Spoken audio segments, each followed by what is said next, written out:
네, 정치권 소식 알아봅니다. 비대위로 전환하기로 한 국민의힘은 벌써 비대위원장 하마평이 무성한데 여전히 비대위 체제를 둘러싸고 내홍이 이어지고 있습니다. 더불어민주당 유력 당권주자인 이재명 의원은 이른바 사법 리스크와 관련해 대놓고 정치에 개입하겠다는 것이라며 매우 유감이라고 반발했습니다.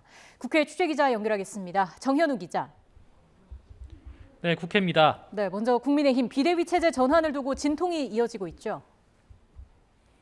네, 그렇습니다. 국민의힘은 어제 최고위에서 상임 전국위원회와 전국위원회를 소집해서 비대위 체제로 전환하기로 했지만 아직 소집 공고를 내지는 않았습니다. 다만 늦어도 다음 주 초반엔 전국위가 소집돼서 비대위 체제 출범이 가시화할 것으로 보입니다. 전국위가 소집되면 당원 당규 개정을 통해 권성동 대표 직무대행 겸 원내대표에게도 비대위원장 임명 권한이 부여될 전망입니다.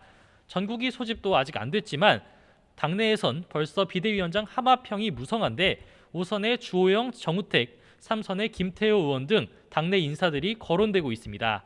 또 배현진 의원이 최고위원직에서 사퇴한 지난달 29일 김종인 전 비대위원장과 정진석 국회 부의장, 장제원 의원이 회동한 사실이 이어져서 비대위 관련 논의가 오갔을 거라는 분석도 나옵니다. 그러나 비대위 체제를 둘러싸고 여전히 당내에선 논란이 한창인데요. 차기 당권 주자로 꼽히는 김기현 의원은 SNS를 통해 비대위를 최단기로 운영하고 전당대회를 열어서 새 대표를 뽑아야 한다고 주장했습니다. 반면 이준석 대표 체제에서 당혁신위원장에 임명된 최재형 의원은 권성동 원내대표의 말실수와 사적 대화 유출로 지도력이 약화한 건 해당자가 책임지면 되고 그 자체를 비상 상황으로 볼 수는 없다며 비대위 적법성에 의문을 제기했습니다. 비대위가 출범한 뒤 새 지도부까지 꾸려지면 대표직 복귀가 차단되는 이 대표 측에선 법원 가처분 신청을 비롯한 법적 조치도 검토하고 있어서 집권 여당의 내용은 쉽게 가라앉지 않을 전망입니다. 네, 민주당 상황도 좀 알아보겠습니다. 당권 주자인 이재명 의원이 오늘 국회에서 첫 기자간담회가 있었죠. 네, 지난 6일 재보궐선거로 국회에 입성한 뒤 이재명 의원이 연 첫 번째 기자회견 간담회였는데요. 자신을 향한 당 안팎의 공세에 적극적으로 해명했습니다. 의원 욕 플랫폼 발언은 비판의 중요성을 강조하면서 강연에서 재미쓰라고 했던 과장된 표현이라고 했고 이른바 사법 리스크에 대해선 여당 측 고발에 따른 검찰과 경찰의 정치 개입으로 규정하면서 이러한 표현을 당내에서 듣는 게 안타깝다고 말했습니다. 직접 들어보겠습니다.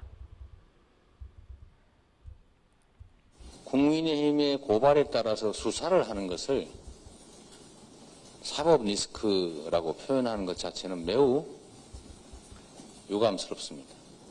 리스크다라고 말할 게 아니라 구체적으로 이정을 잘못했기 때문에 문제다. 이렇게 지적하십시오. 어제 첫 TV 토론에서 맞붙은 이재명, 박용진, 강훈식 3인방은 오늘 제주 지역 방송 토론회에서 제격돌해 당권 경쟁 열기를 끌어올릴 예정입니다. 다만 97세대 당권 주자인 박용진, 강훈식 의원의 후보 단일화는 사실상 쉽지 않아졌는데요.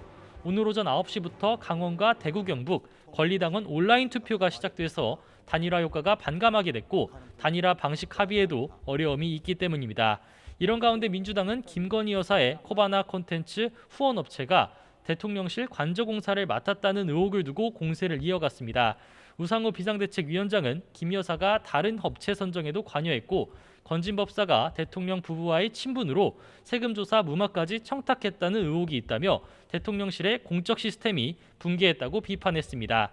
박홍근 원내대표도 김 여사의 입김이 공사업체 선정에 실제로 작용했는지는 업체 명단을 공개해야 알 수 있다며 국회 운영위원회를 통해서 진상조사에 착수해야 한다고 압박했습니다. 지금까지 국회에서 YTN 정인우입니다.